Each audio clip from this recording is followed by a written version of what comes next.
Hi friends, meal maker pakodi ఎలా తయారు చేసుకోవాలో చూసేయండి ఫ్రెండ్స్. ముందుగా ఒక బౌల్లో మిల్ మేకర్ వేసుకోవాలి. ఇప్పుడు స్టవ్ ఆన్ చేసుకొని ఒక గిన్నె పెట్టుకొని వాటర్ వేసుకోవాలి ఫ్రెండ్స్. వాటర్ కొంచెం హీట్ అయిన తర్వాతకి మిల్ మేకర్ని వేసుకోవాలి. ఒక 5 మినిట్స్ పాటు ఉడికించుకోవాలి.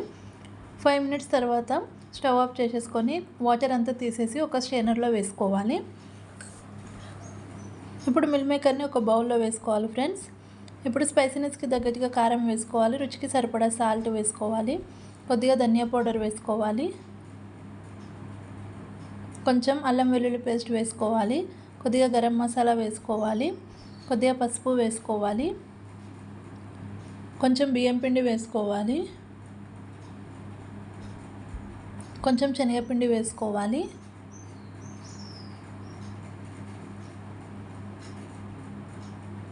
వేసుకొని కొన్ని వాటర్ వేసుకొని ఇలా కలుపుకొని పెట్టుకోవాలి ఫ్రెండ్స్.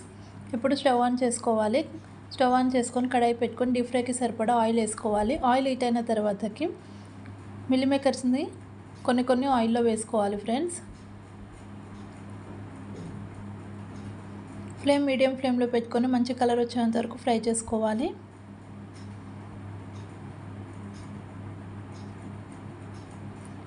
చూడండి ఫ్రెండ్స్, మనకి ఇక్కడ కలర్ వచ్చాయి. అంతేనండి, అన్నీ ఇలానే చేసుకోవాలి. ఎంతో టేస్టీ ఉండే మిల్ మేకర్ పకోడీ రెడీ. నచ్చితే like, share and subscribe to my channel friends. Bye bye.